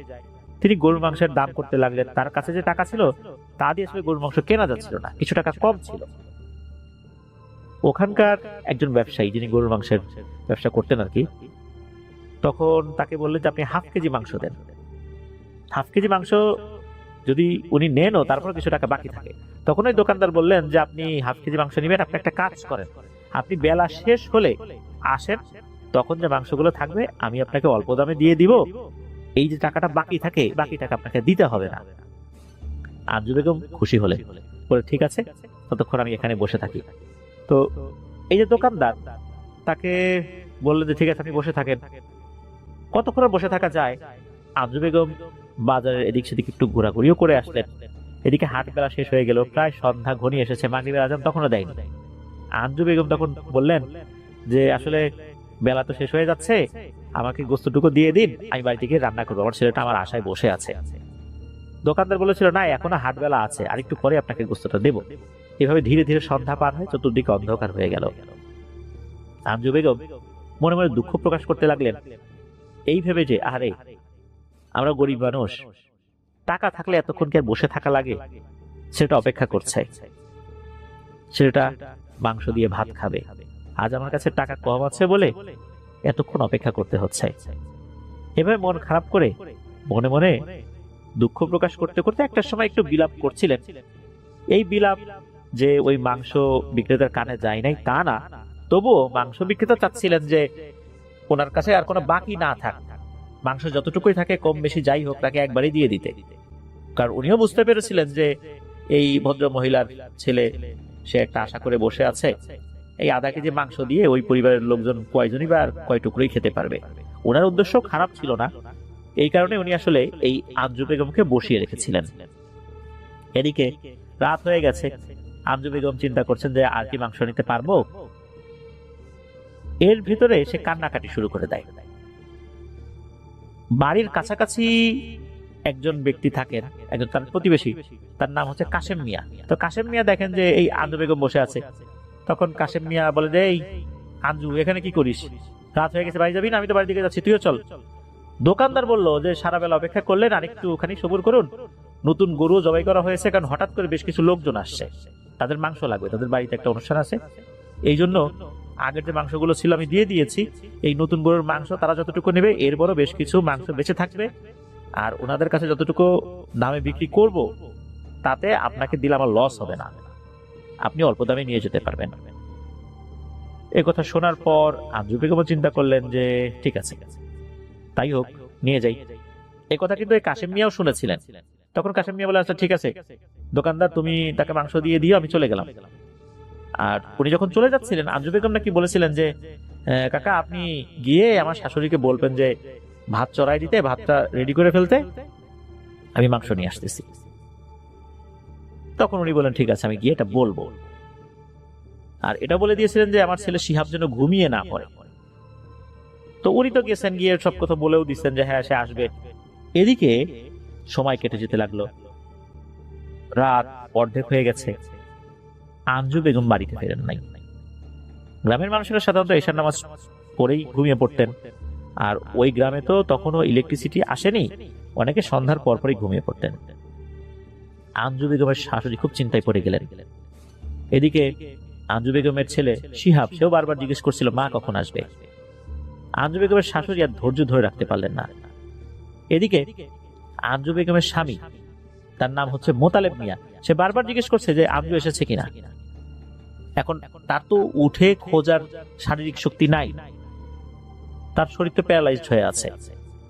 তখন আঞ্জু বেগমের যিনি শাশুড়ি, উনি একটা হারিকেন হাতে নিয়ে পাশের বাড়িতে যান। পাশের বাড়িতে গিয়ে বলেন যে আঞ্জু বেগম তো এখন বাড়িতে ফেরেন নাই। তখন আরো বেশ কয়েকজন লোক বের হয়ে আঞ্জু বেগমকে খুঁজতে বের হয়। বাজারে যাওয়া হয়, বাজারে গিয়ে আঞ্জু বেগমকে পাওয়া যায় না। যেখানে আঞ্জু বেগম কাজ করত সেখানে গিয়েও খোঁজা হয়, সেখানেও তার কোনো সন্ধান পাওয়া যায়নি। সারা রাত তাকে খোঁজা হয়, কোনো খোঁজ পাওয়া গেল না। পরের দিন সকালে বেশ কয়েকজন মিলে এলাকার মেম্বারের কাছে যান। তাকে এই বিষয়টা জানানো হলে মেম্বার সাহেব থানায় গিয়ে একটা জিডি করতে বলেন এবং মেম্বার সাহেবের পরিচিত যত লোকজন আছে সবাইকে বলেন যে আঞ্জু বেগমকে খোঁজার জন্য। সবার কিন্তু সন্দেহ জাগে আঞ্জু বেগম যেই দোকানে মাংস কিনতে গিয়েছিল ওই দোকানদারের প্রতি, যে সে কিছু জানতে পারে। সেই দোকানদারকে অনেক প্রশ্ন করা হয়, পুলিশ এসে ওই দোকানদারকে নানা ধরনের জিজ্ঞাসাবাদ করলেও ওই দোকানদার বলে যে হ্যাঁ, আঞ্জু বেগম তো তার কাছে মাংস নিয়ে চলে গেছে এবং তার কাছ থেকে যে মাংস নিয়ে চলে গেছে ওই সময় আরো বেশ কয়েকজন মানুষও ছিল এই বাজারে, তারাও দেখেছে। তাদেরকেও ডাকা হয়, তারা বলে হ্যাঁ, আঞ্জু বেগম তো মাংস নিয়ে চলে গেছে। হ্যাঁ, এটা সত্য যে আঞ্জু বেগমের যেতে দেরি হয়েছে। এদিকে আঞ্জু বেগমের তো সন্ধান পাওয়া যাচ্ছে না। বেশ কয়েকদিন পর, প্রায় এক সপ্তাহের কাছাকাছি সময়, এক ব্যক্তি ধানের জমিতে পানি দেওয়ার জন্য এই যে স্যালোভেশনের যে ঘর, বোরিং ঘর বলে, এই বোরিং ঘরের কাছে গিয়েছে। ওইখানে গেলে এমন দুর্গন্ধ সে পাচ্ছে, তো উনি ভেবেছেন হয়তো শিয়াল কুকুর মরে পচে একদম ফুলে গিয়েছে, এই জন্য এরকম গন্ধ হচ্ছে। উনি ওই বোরিং ঘরের পেছন দিকে গিয়ে দেখেন একটা বস্তা পড়ে আছে। ওই বস্তার উপরে লাল লাল শুকনো কিছু লেগে আছে। তখন উনি চিন্তা করলেন এর ভিতরে কি হতে পারে। উনি আশেপাশে যারা কৃষক ছিলেন তাদেরকে ডাকেন, সবাই চলে আসে, এসে দেখে একটা বস্তা পড়ে আছে। তবে তাদের কাছে সন্দেহ লাগে, তারা কেউই ওই বস্তায় হাত না দিয়ে মেম্বারকে খবর দেন। মেম্বার এসে দেখে অবস্থা তো আসলে ভালো না, অন্য কোনো বিষয় হতে পারে। তখন মেম্বারও এই বিষয়ে কাউকে আগাতে নিষেধ করেন যে কেউ বস্তায় হাত দিবা না, পুলিশকে খবর দেই। দ্রুত পুলিশকে খবর দেওয়া হয়। পুলিশ আসার পর বস্তার মুখ খোলা হলো। মুখ খোলার পর যে দেখা গেল, তা দেখার জন্য আসলে গ্রামবাসীরা কেউই প্রস্তুত ছিল না। সবাই দেখে আঞ্জু বেগমের লাশ বস্তার ভেতরে। আঞ্জু বেগমের পরনের কাপড় দেখে বোঝা যাচ্ছিল এটা আঞ্জু বেগম, তার চেহারা দেখে বোঝার আসলে উপায় ছিল না। শরীরের মাংস, হাড় আলাদা হয়ে গেছে, মাংসগুলো পচে খুলে খুলে পড়েছে, এমন তীব্র দুর্গন্ধ, কাছেই আর যাওয়া যাচ্ছে না। আঞ্জু বেগমের বাড়িতে খবর পাঠানো হয়। তার ছেলে তখন স্কুলে গিয়েছে। তার শাশুড়ি খবরটি শোনা মাত্র দৌড়ে আসেন, এসে এই দৃশ্য দেখতে পান। সবাই আহাজারি করতে লাগলো, আহা, এই অভাবী মহিলাটার কেন এমনটা হলো, কে এই কাজটা করলো, তার তো কোনো শত্রু ছিল না। আসলে আঞ্জু বেগমের সাথে ওই রাতে কি হয়েছিল এটা জানা যায় না। এই লাশ যখন উদ্ধার হলো তখন এটার অবস্থা এমন ছিল যে এটাকে আসলে পোস্টমর্টেম যে করবে এমন উপায়ও ছিল না। তারপরও পুলিশ লাশটি নিয়ে গিয়েছিল। এরপর তাদের যেই ফর্মালিটিস এটা করে পরিবারের কাছে লাশ হস্তান্তর করে। তবে এই লাশের অবস্থা এমন ছিল যে এটা গোসল দেওয়ার উপায় ছিল না। কোনো মতে কাফন পরিয়ে, জানাজা পরিয়ে আঞ্জু বেগমকে দাফন করা হয়। পুলিশটাকে অনেক চেষ্টা করেছিল। ওই যে মাংসের দোকানদার, তাকে অনেক জিজ্ঞাসাবাদ করা হলেও সে কোনো কথাই আসলে বলতে পারেনি, তার মুখ দিয়ে কোনো কথাই বের করা যায়নি। সে একই ধরনের বয়ান সবসময় দিয়েছে যে তার কাছ থেকে মাংস নিয়ে আঞ্জু বেগম চলে গেছে, এর বাইরে সে আর কিছুই জানে না। পাবনা জেলার বেড়া উপজেলার মানুষরা এই ঘটনাটা নাকি এখন অনেকেই জানেন। আঞ্জু বেগম মারা যাবার ৬-৭ মাস পর থেকে বাজারে এক ভয়ঙ্কর ঘটনা ঘটতে থাকে। গভীর রাত্রে কেউ কেউ দেখতে পায় ভয়ঙ্কর এক মহিলা, যার শরীরের মাংস অর্ধগলিত, পচে যাওয়া, বিভৎস চেহারা। সে শুধু এই গরুর মাংসের যে দোকানগুলো আছে এদিক দিয়ে ঘোরাফেরা করে আর সেখানে পড়ে থাকা শুকনো রক্তগুলো চেটে চেটে খাবার চেষ্টা করে।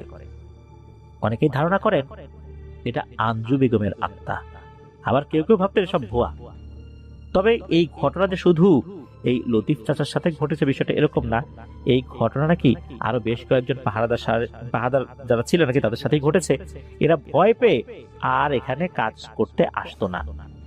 এরকম অনেকগুলো পাহারাদার বদল হতে হতে এই যে লতিফ চাচা, উনি এই দায়িত্ব নিয়েছিলেন। তবে লতিফ চাচা তো আর যান নাই।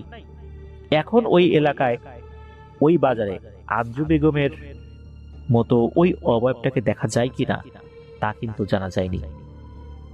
তবে এই অবয়বটাকে দেখেছেন এমন অনেক লোক এখনো নাকি জীবিত আছেন। আঞ্জু বেগমের শাশুড়ি জীবিত নেই, তার স্বামী যেহেতু প্যারালাইজ পেশেন্ট ছিল, সেও মারা যায় তার স্ত্রীর মৃত্যুর পর। তার ছেলে বেঁচে আছে কিনা এই সন্ধানটা পাওয়া যায়নি। তবে কেউ কেউ বলেন যে হ্যাঁ, তার ছেলে জীবিত আছে, তবে সে শহরে থাকে। কোন শহরে থাকে এটা আসলে ওভাবে জানা যায়নি। আর যিনি ঘটনাটি মূলত বলেছেন এই শারমিনাপুর কাছে, অর্থাৎ ওনার একজন স্টুডেন্টের দাদি, এই দাদি উনি ওনার স্বামীর কাছ থেকে ঘটনাটি শুনেছিলেন। প্রিয় লিসেনার্স, এই ঘটনার একটা হৃদয় বিদারক বিষয় রয়েছে। একবার চিন্তা করুন যে একটা মা, সে কতটা আবেগ দিয়ে তার ছেলের জন্য মাংস কিনে নিয়ে যেতে চেয়েছিলেন, কিন্তু তার হয়নি। আঞ্জু বেগমকে কারা মারল আজ পর্যন্ত তা অজানা। এটা নিয়ে হুজুর কবিরাজের কাছেও সেই পরিবার জান নাই। কোন হুজুর কবিরাজ এটার তথ্য যে অনুসন্ধান করে মানুষকে জানাবেন, এটাও হয়নি। এটা আজও এক রহস্য রয়ে গেছে। আঞ্জু বেগমকে কেন মরতে হয়েছিল, মৃত্যুর পূর্বে তার সাথে কি হয়েছিল? তবে সময়ের সাথে আঞ্জু বেগমের ঘটনাটা অনেকটা চাপা পড়ে গেলেও আঞ্জু বেগমের যেই মাতৃত্ব বোধ, তার সন্তানের জন্য যে একটা মমতা, যে মমতা দিয়ে সন্তানের মুখে মাংস তুলে দিতে চেয়েছিলেন, এই মমতার জায়গাটা পূরণ হয়নি। সেটা হয়তোবা পূরণ করে নিয়েছে কোনো একটা ভয়ঙ্কর পিশাচ। সে পিশাচটা আঞ্জু বেগমের মতো হয়ে এখনো ঘুরে বেড়াচ্ছে। মানুষ মারা গেলে সে তো বারজাখের জীবনে চলে যায়, আর ফেরত আসার সুযোগ থাকে না। তখন কিন্তু মানুষের যে কারিন বা হামজাদ, এগুলো কিন্তু ঘুরে বেড়ায়। হতে পারে এমনই কিছু একটা যেটা এখনো ওই বাজারে হয়ে চলেছে। ধন্যবাদ জানাচ্ছি শারমিন আপুকে আপনার পাঠানো ঘটনার জন্য। আশা করি আপনার কাছ থেকে আরো অনেক ঘটনা ইনশাল্লাহ আমরা পেতে থাকবো। প্রিয় লিসেনার্স, চলুন চলে যাব আমাদের পরবর্তী আরো একটি নতুন ঘটনায়। এখন যে ঘটনাটি আপনাদের সাথে শেয়ার করবে, এই ঘটনাটি আমাদেরকে যিনি পাঠিয়েছেন তার নাম লাবিব নাজমুল নিপুণ। তার বাসা গাজীপুর জেলার চৌরাস্তা এলাকায়।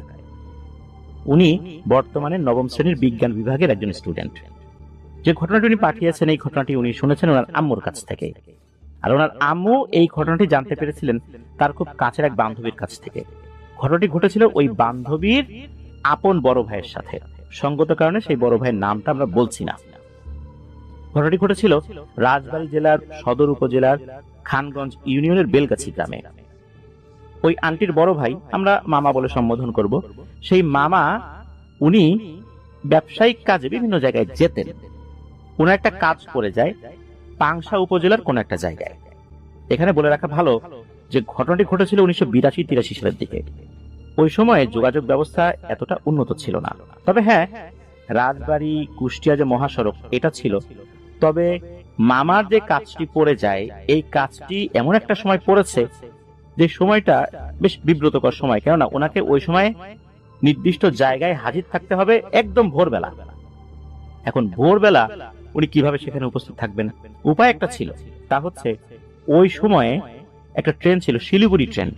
ওই ট্রেনটা গভীর রাতে গোয়ালন্দ ঘাট, পাচুরিয়া, রাজবাড়ী, সূর্যনগর হয়ে বেলগাছি স্টেশনে আসতো।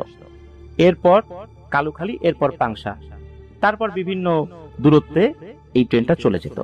এই ট্রেনটা বেলগাছি স্টেশনে আসতো রাত 3টার দিকে। তাই ওনাকে ওভাবে প্রস্তুতি নিতে হবে।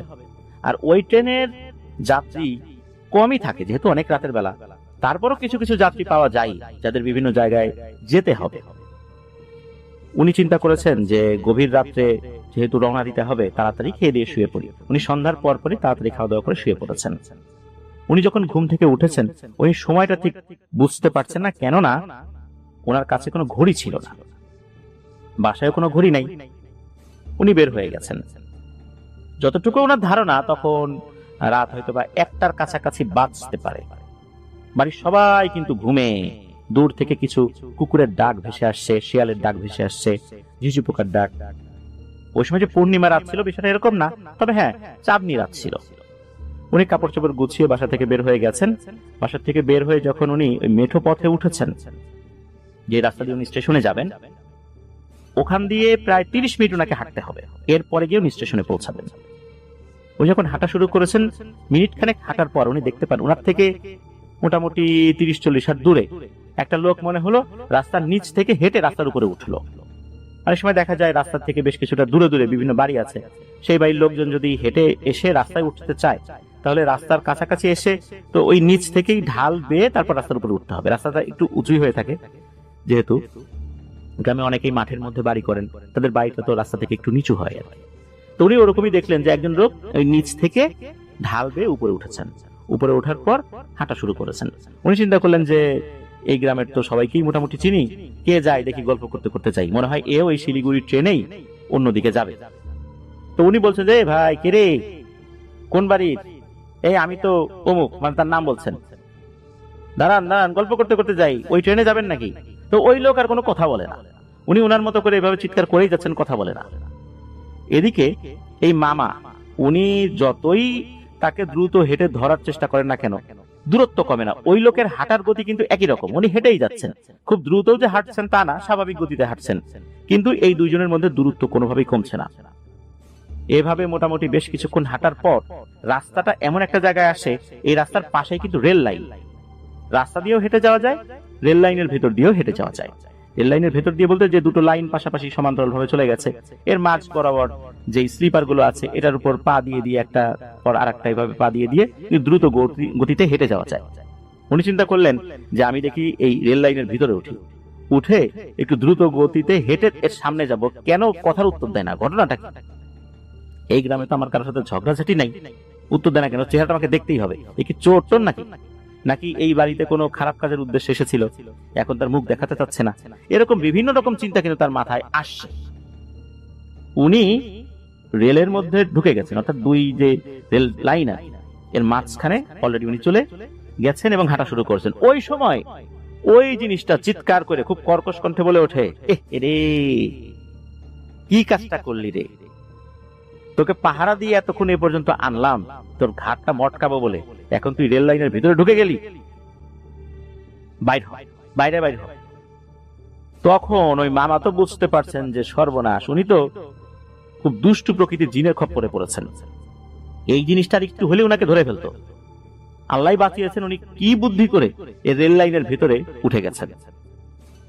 তখন উনি তো আর ওখান থেকে নড়াচড়া করেন না, আর ওদিকে ওই জিনিসটাও ওখান থেকে সরে না, দাঁড়িয়ে আছে। কতক্ষণ যে সময় গেছে উনি ঠিক বুঝতে পারছেন না, তবে ওনার শরীরটা চলছে না। এই রেল লাইনের ভিতরে উনি অজ্ঞান হয়ে যাবেন বলে মনে হচ্ছে, কিন্তু এখানে যদি অজ্ঞান হয়ে পড়ে যান এত রাতের বেলায়, একটু পরে তো ট্রেন আসবে, তখন তো বড় ধরনের দুর্ঘটনা ঘটবে। তারপরও উনি শরীরের সমস্ত শক্তি সঞ্চয় করে আল্লাহর নাম নিয়ে এই স্লিপার দিয়ে হাঁটা শুরু করছেন স্টেশনের দিকে। দূরে স্টেশন দেখা যাচ্ছে, স্টেশনে আলো জ্বলছে, উনি দেখতে পাচ্ছেন। উনি যখন হাঁটা শুরু করেছেন, ওই জিনিসটা মনে হলো খুব বিরক্তি নিয়েই আর দিকে চলে গেল, মানে তার কাজ হলো না। উনি যখন স্টেশনে গিয়েছেন, গিয়ে একটা বেঞ্চের উপর বসেছেন, বসার পরপরই ভয়ে উনি অজ্ঞান হয়ে যান। ওনার যখন জ্ঞান ফেরে তখন দেখতে পান যে আরো বেশ কিছু মানুষজন ওনাকে ঘিরে ধরে রয়েছে। তখনও রাতই আছে, মোটামুটি উনি মিনিট 20 মতো অজ্ঞান ছিলেন। লোকজন জিজ্ঞেস করছে ভাই কি হয়েছে? ওখানে তো বেশ কয়েকজন তাকে চিনতেন, একই গ্রামের, তারাও ওই একই ট্রেনে, কেউ কালুখালী বা পাংশা যাবে, বা কেউ পোড়াদহ রেলওয়ে স্টেশনে ওখানে যাবে আর কি। তখন মামা ঘটনাটি খুলে বলেন এই ঘটনা। তখনও কিন্তু ট্রেন আসেনি। উনি বুঝতে পারলেন যে উনি একটু আগেই বেরিয়ে গেছেন, যেহেতু ওনার হাতে কোনো ঘড়ি ছিল না। উনি রাত আনুমানিক 1টার দিকে বেরিয়ে গেছেন। উনি যদি রাত 2:30টার দিকেও বের হতেন তাহলে আধা ঘন্টার মধ্যে উনি স্টেশনে চলে আসতে পারতেন, যেটা সবসময় করেন আর কি। কিন্তু তা তো হয়নি, ভুলবশত উনি বেশ দ্রুতই চলে এসেছিলেন। আর ওই সময়ে উনি এই ভয়ঙ্কর দুষ্ট প্রকৃতির জিনের খপ্পরে পড়েছেন। একটু পরে ট্রেন চলে আসে, উনি ওনার কাজে চলে যান। কাজ শেষ করে আবার যখন বাড়িতে ফিরে এসেছেন তখন পরিবারের সবাইকে এই বিষয়টা খুলে বলেন। পরিবারের সদস্যরা তাকে একজন ভালো হুজুরের কাছে নিয়ে যান। হুজুর রুকিয়া করে দিয়েছিলেন, ওনার শরীরটা বন্ধ করে দিয়েছিলেন এবং বলে দিয়েছিলেন এভাবে রাত বিরেতে আর চলাচল করা যাবে না। এই জিনিসটা যেহেতু একবার তার নজরে পড়ে গেছে আর এই জিনিসটা তার উপর একটা টার্গেট নিয়েছে যে তাকে ক্ষতি করবে, সে পরে আবারও আসবে। আর ক্ষতি করার জন্য আবার যদি আসে, এরকম রাতের বেলা আবার তাকে পেয়ে যায়, তাহলে নিশ্চিত ক্ষতি করবেই। এই জন্য হুজুর ওই মামাকে রাত বিরেতে বাইরে বের হতে নিষেধ করেন, যে এত রাতের বেলা একা একা চলাচল করা যাবে না। এই পরামর্শ দিয়েই মূলত মামাকে উনি রুকিয়া করে বাড়িতে পাঠিয়ে দিয়েছিলেন। তবে মামার সাথে এরপরে আর তেমন কোনো ঘটনা ঘটেনি, মানে এই ঘটনার যে পুনরাবৃত্তি হবে এরকম ঘটনা হয়নি আর কি। এটাই ছিল ঘটনা। ধন্যবাদ জানাচ্ছি নিপুণকে তার পাঠানো ঘটনার জন্য। এখানে একটা বিষয় বলে রাখা ভালো, যেই জায়গার বর্ণনা দেয়া হচ্ছে বা আমি দিয়েছি, এই জায়গাগুলোর সাথে কিন্তু আমি অনেকটাই পরিচিত। কেননা আমার শিশুকালের বেশ বড় একটা সময় এই জায়গা দিয়েই কেটেছে। বেলগাছি রেলওয়ে স্টেশন, রেলের পাশের রাস্তা, এই রাস্তা দিয়ে দাঁতপুর গ্রামে আমার নানা বাড়িতে যাওয়া, এই জন্য এই রাস্তাগুলো আমার অনেক পরিচিত। আমার কাছে এমনও মনে হয়েছে যে এই ঘটনা যখন আমি বলছি, আমি রাতের বেলা সেই রাস্তা দিয়েই হাঁটছি, কারণ এই রাস্তাগুলোর সাথে আমার অনেক স্মৃতি রয়েছে। এখন অবশ্য এই মেঠো পথ নেই, পাকা হয়ে গেছে, যদিও বা সেটা খুব বেশি প্রশস্ত রাস্তা না, তবুও পাকা হয়েছে। তবে এই রাস্তা কেন্দ্রিক কয়েকটি ঘটনা এর আগেও আমি প্রচার করেছি, ভূত এফএমও বলেছি, আমাদের চ্যানেলেও আমি বলেছি। তো ধন্যবাদ আবারও নিপুণকে তার পাঠানো ঘটনার জন্য। আশা করি আপনার কাছ থেকে আরো অনেক ঘটনা ইনশাল্লাহ আমরা পরবর্তীতেও পাবো। প্রিয় লিসেনার্স, চলুন চলে যাবো আমাদের আজকের থার্সডে নাইটের 200তম এপিসোডের তৃতীয় ঘটনায়।